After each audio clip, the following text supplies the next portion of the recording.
नमस्कार, मेरा नाम है हिंदुस्तानी और आप देख रहे हैं नाउ नोएडा। बात करेंगे विवादित नेता की या फिर विवाद की। रमेश बिधूड़ी भाजपा का वो चेहरा है जो मीडिया के कैमरों को अपनी तरफ करने का हुनर बखूबी जानते हैं। वो ऐसे नेता हैं जिसे विवादों को अपने पास बुलाने में मजा आता है।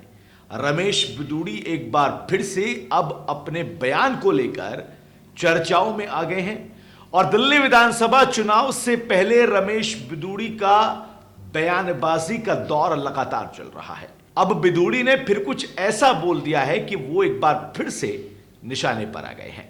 दरअसल दिल्ली की कालकाजी सीट से बीजेपी उम्मीदवार रमेश बिधूड़ी ने दिल्ली सीएम को लेकर एक बड़ा बयान दे दिया है, जिसे लेकर चर्चा अब शुरू हो गई है। बिधूड़ी ने कहा है कि आतिशी दिल्ली की सड़कों पर हिरनी के जैसे घूम रही है। बिधूड़ी की इस बयान को लेकर मुश्किलों में अब बिधूड़ी फंसते हुए नजर आ रहे हैं। इससे पहले भी बिधूड़ी ने प्रियंका गांधी को लेकर एक बयान दिया था, जिसमें उन्होंने कहा था कि प्रियंका गांधी के गालों जैसी सड़कें बनवाऊंगा। हालांकि बिधूड़ी ने बाद में इस बयान को लेकर माफी मांग ली थी, लेकिन यह ऐसा नहीं है कि बिधूड़ी ने पहली बार ऐसा बयान दिया हो या पहली बार माफी मांगी हो। दरअसल बिधूड़ी और विवादित बयान का बहुत पुराना नाता रहा है। लगातार बिधूड़ी इसी तरह के बयान देते रहे हैं और इसी तरह से माफी भी मांगते रहे हैं। बीजेपी के फायर ब्रांड नेता रमेश बिधूड़ी के विवादों को लेकर बार बार इसी तरह से सवाल उठते नजर आ रहे हैं। बात करते हैं थोड़ा सा विवादों पे कि आखिर रमेश बिधूड़ी ने कब कब क्या कहा और कब माफी मांगी। 19 सितंबर 2023 को संसद के मॉनसून सत्र में चंद्रयान 3 की सफलता विषय पर चर्चा चल रही थी। इस दौरान रमेश बिधूड़ी ने बसपा सांसद कुंवर दानिश अली के खिलाफ असंसदीय भाषा का इस्तेमाल किया। इस बयान के बाद में यह बात सामने आई कि रमेश बिधूड़ी लगातार असंसदीय भाषा का इस्तेमाल करते रहे हैं और इस बयान के असंसदीय होने की गंभीरता का अंदाजा आप इस बात से लगा सकते हैं कि चर्चा के दौरान सदन में मौजूद रक्षा मंत्री राजनाथ सिंह ने फौरन इस पर अपना अफसोस जाहिर कर दिया था। यानी इतनी गंभीर बात रमेश बिधूड़ी ने वहां पर कही थी।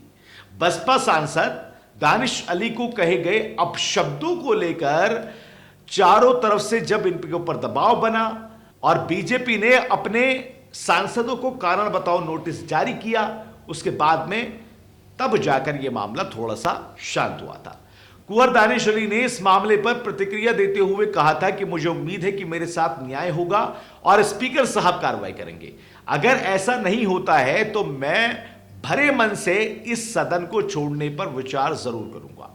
इस मामले में कई और ठोस कार्रवाई तो नहीं हुई कहीं पर भी, लेकिन फिर यह हुआ कि कारण बताओ नोटिस के बाद में यह मामला शांत होता नजर आया।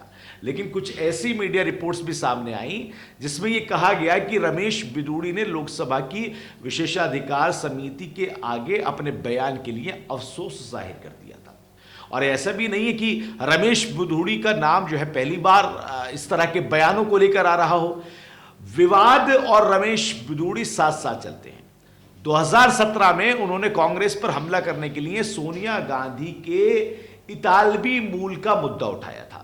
मथुरा में उन्होंने एक जनसभा के दौरान कहा कि इटली में ऐसे संस्कार होते होंगे कि शादी के 5-7 महीने बाद पोता या पोती भी आ जाए।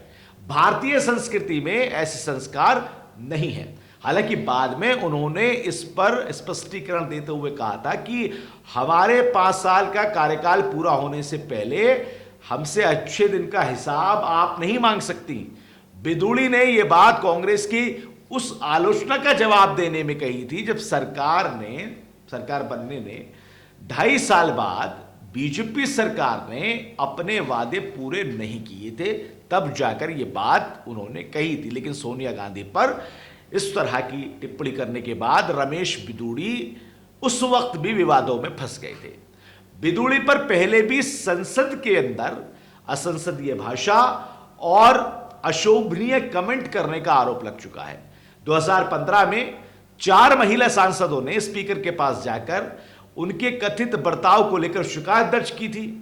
रंजीत रंजन, सुष्मिता देव, अर्पिता घोष और पीके श्रीमती टीचर ने बिधूड़ी पर अभद्र और अमर्यादित भाषा के इस्तेमाल का आरोप लगाया था। हालांकि बिधूड़ी ने उनके आरोपों से इनकार किया था। किसी को इंटरव्यू देते हुए उन्होंने इस मामले पर पूछे जाने पर अपने जवाब में कहा था कि मेरी उनसे कोई निजी लड़ाई नहीं है और मैंने ऐसी किसी भाषा का इस्तेमाल नहीं किया। ध्यान भटकाने के लिए और ऐसे तौर तरीकों का इस्तेमाल जो है वो कर रहे हैं। ये महिला होने का नाजायज फायदा जो है उठाया जा रहा है। तो रमेश बिधूड़ी और विवादों का नाता लगातार जो है वो चोली दामन का साथ रहा है। अब फिर से रमेश बिधूड़ी दिल्ली के सीएम आतिशी के ऊपर बयानबाजी करके फंसते हुए नजर आ रहे हैं। उन्होंने कहा कि आतिशी की चाल हिरनी जैसी है, हिरनी की तरह वो जो है चलती रहती है, इस तरह उनका कुछ मतलब था। इससे पहले प्रियंका गांधी, अब आतिशी, लगातार रमेश बिधूड़ी दिल्ली विधानसभा में इसी तरह के बयान देते हुए नजर आ रहे हैं और इसी तरह के बयानों के बाद में रमेश बिधूड़ी लगातार चर्चा में बने रहते हैं। दिल्ली विधानसभा के चुनाव में यह बयानबाजी चल रही है। अब देखना होगा कि इस बयान को देने के बाद, इस कमेंट को आतिशी पे करने के बाद किस तरह के मामले जो है निकलकर सामने आते हैं, क्योंकि आम आदमी पार्टी इस मामले को गंभीरता से उठाने के मूड में नजर आ रही है। देखना होगा क्या कुछ निकलकर इस मामले में सामने आता है। फिलहाल इसमें मेरे साथ इस खास पेशेज में इतना ही। देश और दुनिया की तमाम बड़ी खबरों के लिए आप लगातार जुड़े रहिए नाउ नोएडा के साथ में। दीजिए इजाजत। नमस्कार दादा।